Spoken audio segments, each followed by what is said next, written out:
Isa ka bang alternative clinic owner na gumagastos ng pera sa Facebook ads araw-araw? Pero hindi pa rin nag-ring yung telepono mo, wala pa ring nagiging bookings? Ito ang di sinasabi sa'yo about sa pag-run ng Facebook ads para sa medical clinic. Yung likes and comments, it does not pay your bills. Bookings do. And in the next few minutes, papakita ko sa'yo exactly bakit pumapalya yung mga ads mo at kung paano mo yan aayusin. If you run an alternative medical clinic, whether yung acupuncture yan, chiropractic, holistic wellness, chronic disease treatments, cancer treatments, or anything in between, malamang alam mo na people don't buy from strangers. They buy from clinics and doctors na pinagtitiwalaan nila. Kaya sa video na to, ipapakita ko sa iyo yung complete step-by-step system sa pag-run ng Facebook ads that actually bring in patients. And not just clicks, not just page likes. Totoong mga tao na nagbubook sa iyo ng real appointments. Totoong mga tao na talagang kailangan yung treatment na ino-offer mo. By the end of this video, malalaman mo kung paano i-set up yung ad account mo the right way from start to finish. Paano mo itatrack yung mga bookings na nakukuha mo sa ads. Sino ba yung mga dapat mong i-target sa Facebook para hindi ka nagsasayang ng pera targeting the wrong audience? What kind of ad copy makes people stop scrolling and start messaging you? And the one mistake na halos lahat ng mga clinic ay nagagawa kaya nafa-flag yung kanilang mga ads. And make sure na mag-stick around ka hanggang sa dulo kasi i-discuss ko rin yung isa sa pinaka-important na element ng ating funnel na wala masyadong gumagawa para sa mga alternative clinics. Yan yung webinar. Bakit ba karamihan ng ads na pang-clinic pumapalya na bago pa magsimula? Kasi ito yung katotohanan. Ang alternative medicine hindi kagaya ng pagbenta ng sapatos o kaya ng cases ng cellphone. Wala namang nagigising sa umaga. At all of a sudden, may impulse siya to get an acupuncture session. People need to trust you first. Kailangan nilang maniwala at maintindihan yung kanilang pain at na kailangan nila yung ino-offer mo. Literally, before they ever hand over their number or book a visit sa iyong clinic, kailangan present sa kanila tong mga to. It requires high trust and authority first. Driven sila by acute physical or emotional pain or di kaya yung mahal nila sa buhay. And yung mga generic and salesy ads that will get instantly ignored. So before you spend a single peso sa Facebook ads, kailangan mo muna na maitama at mai-set up ng maayos yung foundation natin. So start tayo by setting up our Facebook Business Manager and then kukonek natin yan sa Facebook page. Kung wala ka pang Facebook page, then create one. And then number 3 is isi-set up natin yung ad account. So paano natin gagawin yan?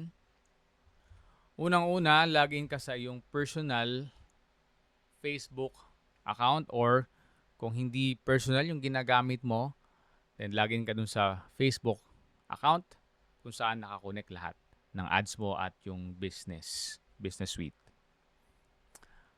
And then from here, click mo lang tong drop down. Then makikita mo yung Meta Business Suite dyan. Kung hindi mo siya nakikita dyan, ang isang option is i-google mo, tapos type mo lang Business Suite, Meta Business Suite, and then click mo yan. Or ito. And then mapupunta ka na sa Meta Business Suite. Okay, tulad nito, pag-click natin, dito tayo dumiretso sa Business Suite. Dito kasi sa Business Suite na to, nakalagay lahat, nakakonect lahat ng page, pati nung ad account mo. Kaya talagang requirement siya bago ka makapag-run ng Facebook ads. So, punta tayo sa Business Suite. Kung makikita mo dito, kung wala pang connected na page, ganito lang gagawin mo. Punta ka sa Pages, tapos request ka ng access sa Facebook page. O di kaya, add an existing Facebook page kung kayo'y may-ari. Okay, ito best para sa mga freelancers and agencies katulad ko. Pwede ka rin mag-create ng page from scratch. Okay, sa case mo, kung ikaw na may-ari ng business, then ito, ilalagay mo lang siya dito. Pakita ko yung process. Okay, click mo lang yan. Lagay mo dyan yung Facebook page name or best kung URL. Okay, and then click next. At self-explanatory na yung mga susunod na steps dyan. Next naman natin is yung ad account. So, balik tayo dito. Punta lang tayo under add accounts. Tapos, click add. So, may option ka dito again. Kung wala ka pang ad account, create ka lang ng bago. Kung meron na existing, ito best again. Kung meron ka existing, ikaw yung business owner, gusto mo siyang i-add dito, ito yung pipiliin mo. Ito naman para sa mga freelancers again and agency owners na katulad ko. So, ganito lang din ang process niyan. Kukunin mo yung ad account ID. Ano ba yung ad account ID na yan? Ito lang siya, no? Pag click mo dyan, makikita mo, merong ID. Ayun, kukopyahin mo tong ID na yan. At yan ang ilalagay mo dito. Tapos, self-explanatory na yung mga next steps. Susundan mo na lang. And pag natapos mo na yan at naaprubahan mo na, para ma-access mo ngayon si Ads Manager, kiklik mo na lang to. Okay, click mo yan, then mapupunta ka dito sa ad account, pero hindi pa yung nagtatapos doon. Aayusin mo muna yung billing. So, click mo yung billing. And then from here, maglalagay ka ng credit card.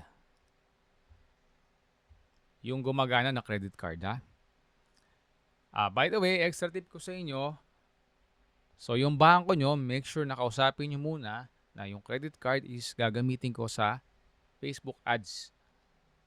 Wala ba tayong magiging problema? Para klaro. Kasi madalas, nafa-flag nila kasi yan. Binablock ng sistema nila dahil marami ring nahahack siguro sa Facebook ads. Nagtitrigger siya ng failed payment. Kahit nga yung mga bangko na usually allowed naman sa Facebook ads, nafa-flag pa rin madalas. So, make sure lang na tawagan nyo. And pagka okay ang sagot nila, tuloy nyo, salpak nyo dito. And minsan may chance pa rin talaga siya ma-flag. Lagi nyo lang kakausapin yung bank. So, requirement yan ni Facebook. Pero kung maglagay ka ng credit card, tas gusto mo pa rin kontrolin yung spending, pwede ka naman maglagay ng funds. Pag nag-add ka ng funds, may options dyan si Facebook kung saan mo kukunin yung pondo. So dito makikita mo, pwedeng sa Maya, pwede rin sa credit or debit card, BPI, GCash, and QRPH. Ang madalas na gamit ko dyan is GCash and Maya. So, sa'yo na kung ano yung gusto mong gamitin dito. So, ang next step dyan is to install Metapixel and tracking. So, napaka-importante nito lalo na kung holistic medical clinic. Lalo na yung mga specialized, may mga illness na sila yung gumagamot, chronic diseases, diabetes, etc. So, bakit importante si Pixel? Kasi yan yung magta-track ng mga conversions.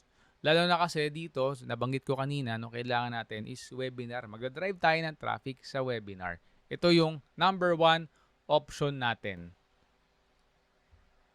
Anong webinar? Live webinar lang, kahit Zoom.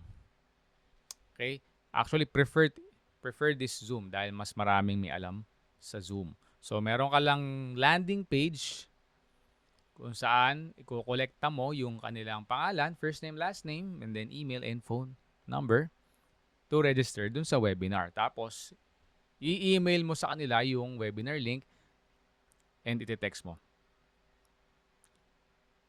Ito na yung mismong process, guys, ha? And then, may option sa dulo nung text na pwede ka rin i-contact sa Messenger.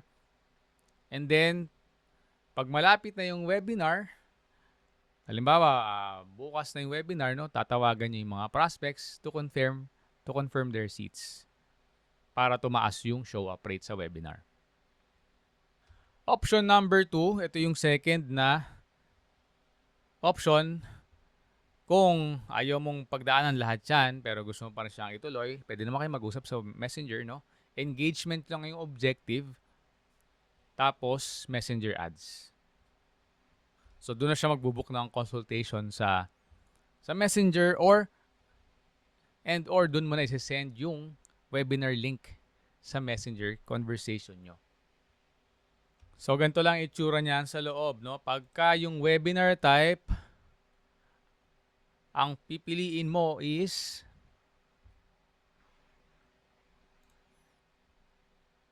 okay, so dito tayo sa Ads Manager.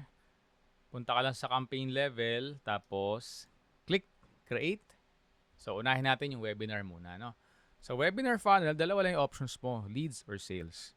So, kung meron kang sariling landing page, dito ka sa sales. And then, continue mo lang. Lagay mo lahat ng budget mo dyan, yung pangalan ng campaign. Tapos, punta ka na sa ad set level. So, dito, punta ka lang under conversions. Nakalagay dito, website and calls by default. Pero hindi tayo dyan, no? Ito lang tayo sa website. Okay, then scroll down. The rest naman, default settings. Tapos, pag okay na yung settings nito, lagyan mo ng start date. Usually, hindi ko nalalagyan ng end date kasi minomonitor ko naman siya palagi. Pero if you want that, pwede kang mag-set dito ng end date. Click mo lang to, set mo yung end date dyan. Okay? Sa save audience mo, ito guys, premeditated to dapat. In advance mo to siniset-up. Okay, mamaya papakita ko kung paano siya gawin. Pero pwede mo rin i-set up dito. Okay?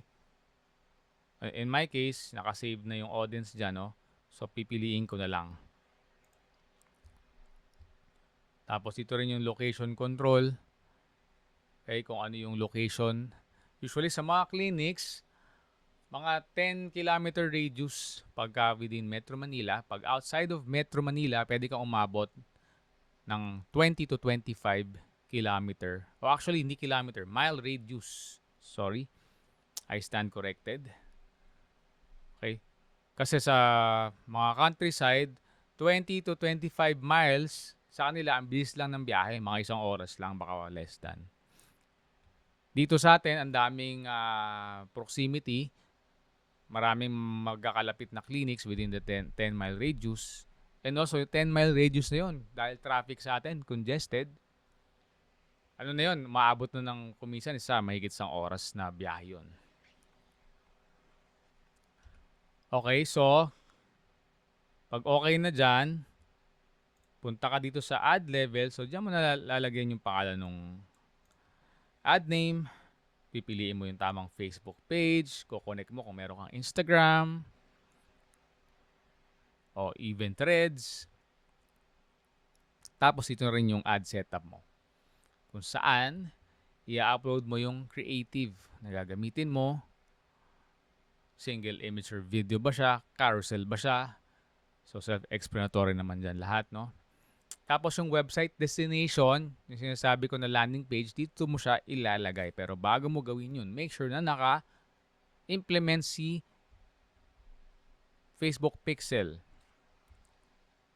And then after nun, dito mo na set up yung creative image or video. Okay, kasi ang pinili natin dito is single image or video.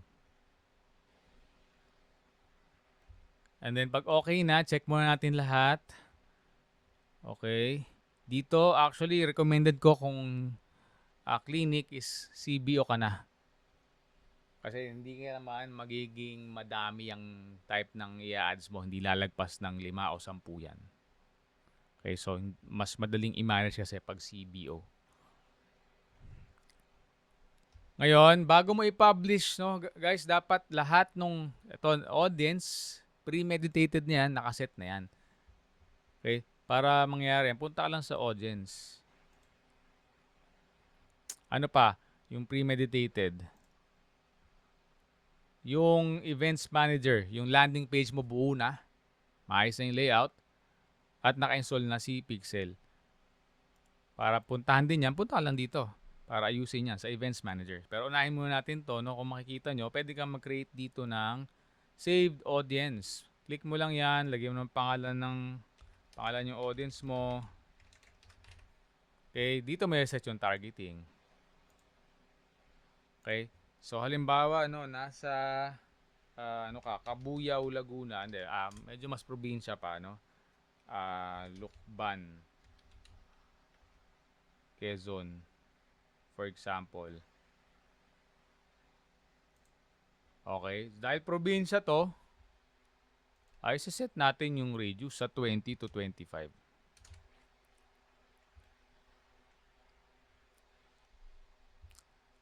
Ayan ang edad, minimum dito 18. Pero kung ikaw nakakaalam niyan, yung target mo na demographic. Usually ba, mga nagiging pasyente mo is 30, 35, 40, 45 hanggang senior citizen. Okay? So, modify this accordingly. Okay? Sa minimum age. Pati dito sa age. Okay? And then, banda dito sa detailed targeting, dito mo na pwedeng iset. Ano ba? Puro may mga chronic disease ba?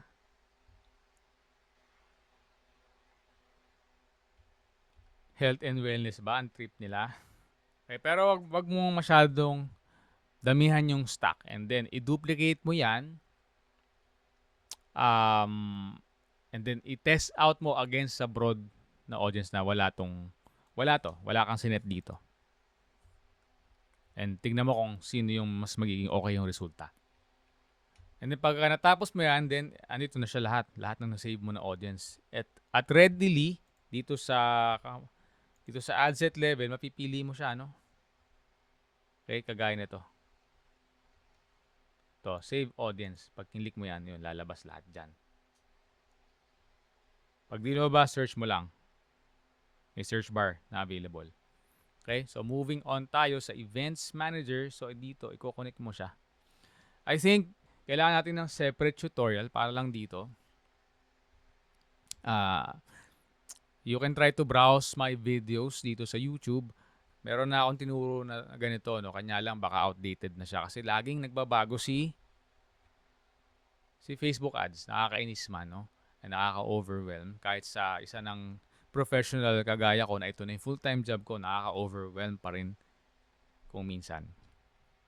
Pero mas pinasimple naman niya yung steps. So, connect data. Ano ba siya? So, web siya. Next, pa-follow mo lang lahat. Okay, lagyan mo ng pangalan yung dataset mo, kung anong category siya. Okay. O, dito, the health and wellness. Piliin mo lang. So, dito, syempre, provider ka. Okay.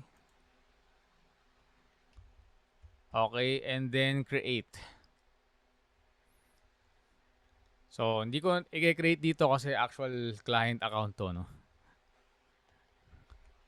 Might as well create another tutorial para lang dito.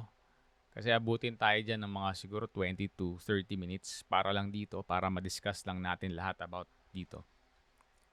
So again, option number 2, kung gusto mo mas simple nga, is dito ka na lang sa Messenger.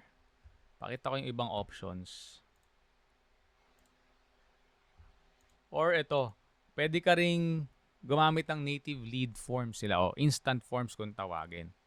Ito siya, no? Instant forms. So ito, hindi mo kailangan ng website. Native yung form na magpapopulate kay Facebook. So sige, subukan natin. Siguro I'll create a separate videos para sa isa. Para from start to finish makita nyo. Kasi mahaba-haba rin yung proseso niya. Marami siyang details sa loob. So, self-explanatory, pangalanan mo, set mo ng budget, CBO pa rin, yes, campaign budget pa rin tayo para madaling i-manage. Then, punta ka sa ad set, yes, instant forms ang gagamitin. Then, pag okay na sa'yo lahat, usually naman, default settings ka lang, no? Again, start date and end date lang ang pakialaman mo dito. Tapos, save audience. Kung meron ka na nakasave na audience, yun ang piliin mo. Pag okay na lahat, punta ka na again sa ad level. Okay, tatlong levels lagi, no? Campaign, ad set, and ad level. Piliin mo yung tamang Facebook page, Instagram, and etc. Tapos ito, create ka ng form. Ayan.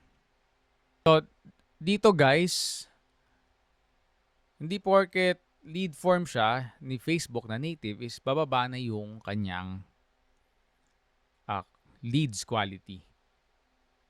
Dati kasi no, mas mababa talaga yung intent ng leads na nakukuha dito kumpara sa landing page. Pero ngayon may option na kasi, game changer to, no, na piliin mo yung higher intent by letting them verify their phone number. Okay, so hindi sila makakasali kung bogus lead sila, kung fake sila. Eh, kailangan nila kasing i-verify yung phone number. So, ito yung pinaka-important step. So, if you don't want the headache of using and setting up a landing page tas kung ano pang pixel tracking, ito yung isa sa pinaka-madali. And, as effective as yung option number 1. Ang kagandahan lang sa option number 1, you have more controls kasi dun sa landing page. Dun sa pinaka-funnel niya. So, marami ka pang pwedeng i-introduce dun sa pinaka-funnel niya. After nung landing page, kung mare-redirect sila. Anyways, let's save that for another topic. So, next tayo, no, dun sa messenger na option. So, balik tayo dito. Close natin yan. Balik tayo dito sa campaign creation. So, ito yung pinakamadali, no? Engagement. Yan, ang pipiliin mo. Tapos, ito, messenger tayo. So, continue. Like always, set mo yung gusto mong iset. Budget. CBO tayo, campaign budget. Yung pangalan, parehas lang. Tapos, next tayo. So, andito yung next button kasi sa video eh. So, pwede mo i-next dyan or pwede mo i-click to. Tapos, piliin mo yung tamang Facebook page again. Tapos ito lang pipiliin mo yung naka-default na maximize number of leads through messaging, okay? Wala ka na ibang pipiliin pa. Okay, so self-explanatory naman din siya. Parehas lang din nung kaninang settings. Lagay mo yung save audience mo, yung location mo. Tapos punta ka sa ad level. Tapos dito, mag-create ka ng template dito, syempre. Ikaw na mag-customize ng flow niyan. Okay, kailan ba yung webinar? Okay. May auto-reply ka na ilalagay dyan. Self-explanatory naman, no? Yung mangyayari. So, ayan. Pakita ko sa inyo. Edit mo. May welcome message ka. Questions. Okay. So, madali lang siya. Okay, next tayo. Finding your ideal patients. Ito yung sinasabi ko. Yung pinakita ko kanina sa audience, no? Yung target radius, 10 to 25. Miles to, hindi kilometer, ah. That's my bad. Okay, do not pay for ads na 3 hours away sa clinic mo. Pero actually, may instance, no? Sa mga naging client ko dati, 3 hours, 4 hours, 6 hours, even galing sa Mindanao, nasa Metro Manila yung clinic niya, dinadayo siya. Pero kasi nakabuild na siya ng authority. Yun yung importance ng webinar. Kung minsan makaka-target ka ng napakalayong lugar, umattend sa webinar mo, pagka may sakit, may desperadong mga tao na gumaling. So, pwede kang dayuhin yan. Number 2, demo and interest. Yan yung sinasabi ko na i-stack mo yung audience. Okay? I would say and recommend start with at least 2 to 3 na stacked audience tapos i-run mo siya dun sa broad audience lang na wala kang stacked na audience. And then lastly, look-alike audience. Tsaka na yan, pag nakaipon ka na ng audience, nagkaroon ka ng maraming conversions, tsaka ka mag-create na itong look-alike audience. Let's save that sa ibang video natin kasi malalim na usapan na naman yan. Okay, move on sa next. Meta campaign objectives. Ayan. So, tatlo lang, no? Yung lahat ng pinakita ko kanina, yan lang. Conversions, leads, and engagement. And ang pinaka-ideal na budget pang testing natin araw-araw is 300 pesos lang to 500 pesos a day. Pag naging okay ang resulta sa first batch ng ating webinar, which is most likely, kung okay ka naman na mag-present, mag-share ng knowledge mo, most likely talaga magiging okay yan, tsaka mo i-scale. Bump mo sa 1,000, 2,000 pesos, 3,000 pesos a day. That's totally up to you na kung magkano yung gusto mong i-spend. So, pag-usapan naman natin yung ad formula, yung ad framework. Ano ba yung ads na dapat mong i-run? So, ang pinaka-basic niyan, dapat may hook ka dun sa ad mo. Kung video ad dyan o static image ad dyan, dapat may hook pa rin. Okay? Yung hook na yon, tinatake yung specific pain point nila. For example, imbes na feeling unwell lately, specific siya. Still dealing with lower back stiffness every morning. Okay? One thing to note is you have to be very careful dito. Kung chronic disease siya, hindi mo siya basta pwedeng banggitin. Problema mo ba yung diabetes? Problema mo ba yung cancer? Ayan, hindi mo pwedeng basta banggitin yun. So, check out yung Facebook, yung Meta ad policy regarding that. At makikita mo lahat ng kailangan mong iwasan. So sa mga ganon, we try to make another way around it. Para hindi mo banggitin yung exact word na yun. Kasi pag nabanggit mo yun, sigurado mag-trigger yun ng automatic suspension or rejection ng ad mo. Okay? Worst case scenario, suspension. Madi-disable yung ad account mo. So make sure na tandaan mo yan. Number 2, build trust. So use patient stories and clinic tour videos. No guaranteed quick cures. So, hindi yan isang araw lang, isang session lang. Ito kaya may patient story, may clinic tours, tapos mas maganda rin kung nagbablog ka about yung insights mo as a doctor sa iba't ibang topics, iba't ibang mga illness. Kasi that will build trust. So, mas mag-i-improve yung conversion rate mo sa webinar and dun sa mga mag-engage sa ads mo, magme-message sa'yo, mas kampante na sila. Kasi mas familiar ka na sa kanila. Dahil may authority ka na eh.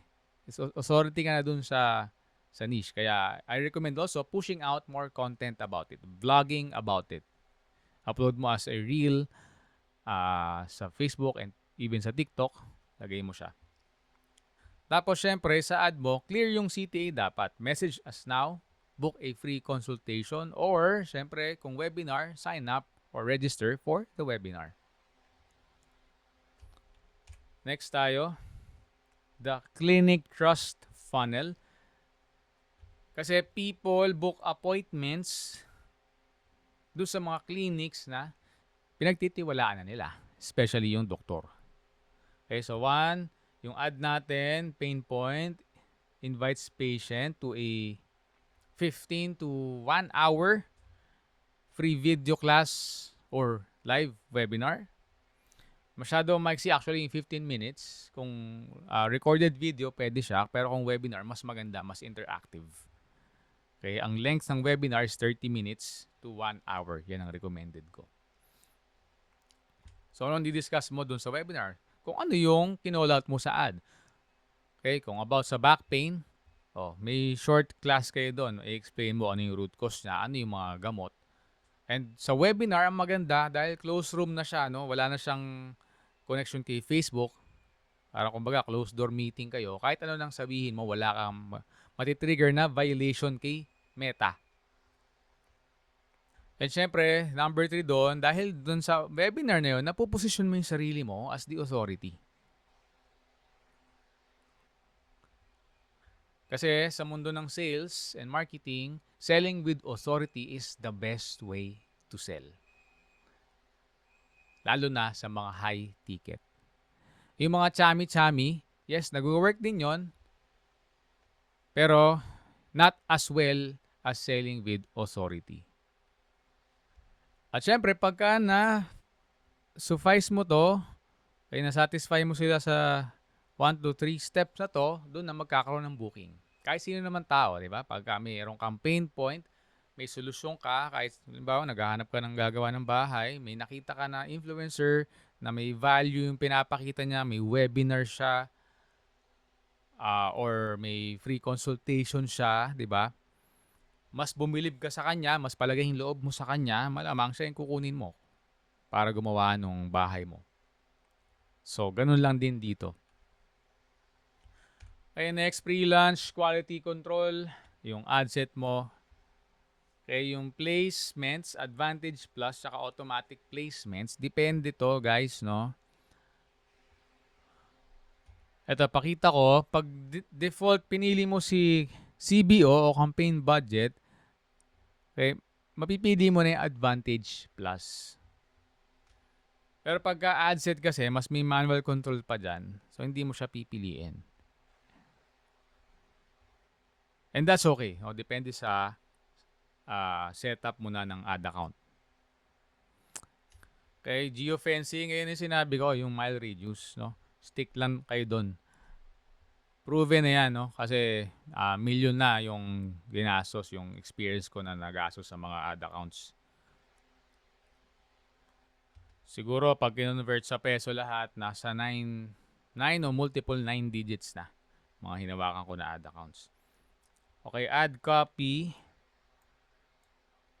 Make sure na maayos yung pagkaka-copy and compliant. Okay, hindi lang maayos yung copy but also compliant. And then compliance check, ayan na nga. 0 forbidden medical claims. Okay? I-check nyo again yung mismong ito, pakita ko na kung paano.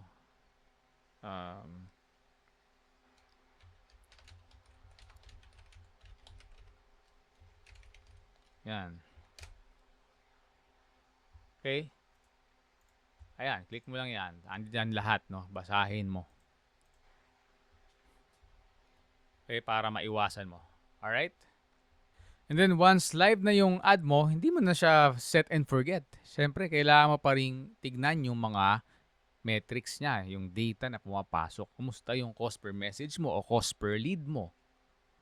Baka naman masyadong mataas. Kumusta yung booking rate mo? Baka masyadong mataas. Baka may kailangan kang i-tweak dun sa mga ads mo. So, ito yung mga examples ng mga kailangan mong tignan. Yung CTR, yung cost per click mo.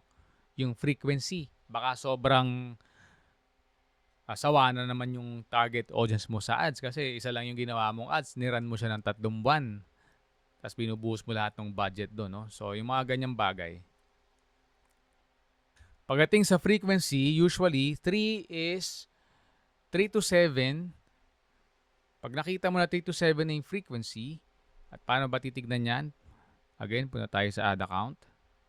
And then pag punta mo sa ad account, no, piliin mo yung tamang campaign, punta ka sa ad level. Tapos pwede mong i-modify yung columns, no? Yan, kukustomize mo siya para mapili mo siya. Okay, andito yan, lalabas. Ayun, pipiliin mo siya dyan. Okay, pag napili mo siya, save mo na. Pero essentially, meron na kasi ako nakasave lagi, no? Piliin natin yan, lalabas yung frequency na yan. So, pag tinignan natin, okay, yan, makikita mo ngayon yung frequency. So, makikita mo, dito sa ads na to, mayroon akong 2, mayroon lagpas ng 3, pero ang baseline na re-recommend ko is between 3 to 7, maaari na magkaroon ng ad fatigue. Pero not necessarily. Kasi, ang isa pang uh, indication ng ad fatigue is mataas na yung cost. Pwede kasing umabot siya ng 4 o 5, even 6. Pero hindi naman mataas yung cost. So, that's fine. You let it run. So, okay lang yon. Sometimes yung ads, kailangan lang talaga makita ng multiple times ng isang tao bago siya mag-convert. That's a basic rule of marketing. Okay? So, basta within 3 to 7, no, kung minsan 3 pa lang yung frequency, tas tumaas agad yung cost, di indicator na yon, no? Kailangan mo mag-replenish ng new ad creatives. So hopefully that part is clear. So ayan yung frequency na yon. Next is cost per booking and budget tiers. So dito sa part na to, ikaw na yung magko-compute niyan kasi internal yan, no? Pero I will just give you a framework. Okay? Let's say you started na 300 to 500 budget per day. Tapos 5 to 10 consultation chats a week siya. Example lang, no? So ideal for solo clinics.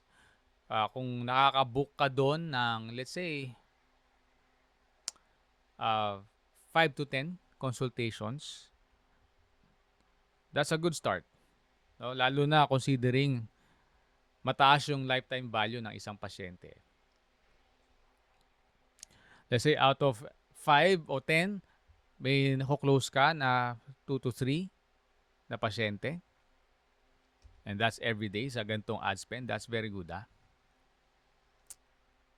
Kasi ang lifetime value noon is more or less hindi siya bababa ng 10,000, di ba?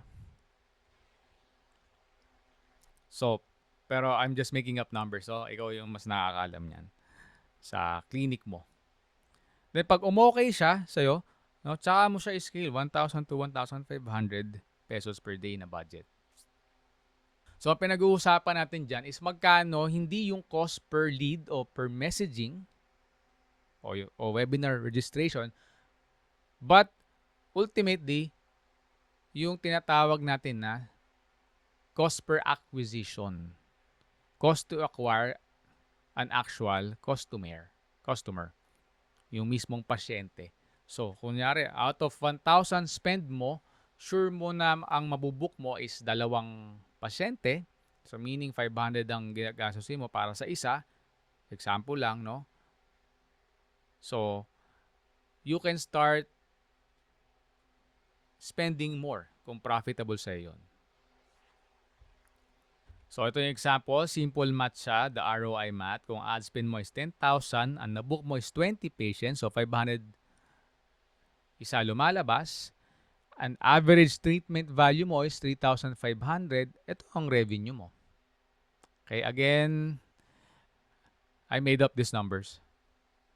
Ikaw ultimately nakakalam yan. Pero sa mga nakatrabaho ko ng mga holistic clinics, mas mataas yung average treatment value nila. Pumapalo sila 30,000, 50,000, 80,000 per day. Okay, next, red flags that drain your budget. Number 1, in-skip mo yung educational videos. Nanghihingi ka agad, nag-call out ka agad na mag-book sila, magpunta sa clinic mo without establishing your authority. Hindi ka man lang nagpakitang gilas kung paano mo aatakihin, paano mo gagamutin, ano yung science behind it, etc. Number 2, flying blind without pixel kung wala kang, rather kung meron kang landing page na ginagamit. Okay? Number 3, generic and boring copy sa script mo kung video ad yan at pati dun sa mga ad captions mo. And number 4, hindi compliant. Okay, yung binanggit mo sa video at pati yung ad text mo, hindi compliant, sigurado, rejected dyan or suspended ka. Okay, so your ads stop being an expense. Ito yung katotohanan para sa mga Facebook ads for alternative clinics. It was never about chasing likes or going viral, syempre. It's about finding the right person na merong specific ailment kung saan ka nag-specialize and then earning their trust and giving them one clear, simple way to reach out. Pag nagawa mo yan, sigurado yung ads mo is magiging hindi na expense. They become the easiest way para makakuha ka ng consistent na mga pasyente. So again, number 1, let's go through it again. Track everything, pixel or lead setup. Know your audience by targeting their local pain points. Build trust, educate using a webinar or a pre-recorded video or evergreen webinar. Ganun din yung kanyang purpose, pre-recorded siya, no? And then, get predictable consultations ng tuloy-tuloy. So, yan na. Diyan na tayo nagtatapos. And by the way, kung kailangan mo ng tulong, if you want us to help you with your advertising efforts para sa alternative clinic mo, you can book a free consultation. Andun yung link sa description box below at i-audit namin. Meron tayong free audit and strategy call. And so, if you find this video helpful para sa alternative business mo, or rather alternative clinic mo, then I'm sure that itong video na to, you will also find this very helpful.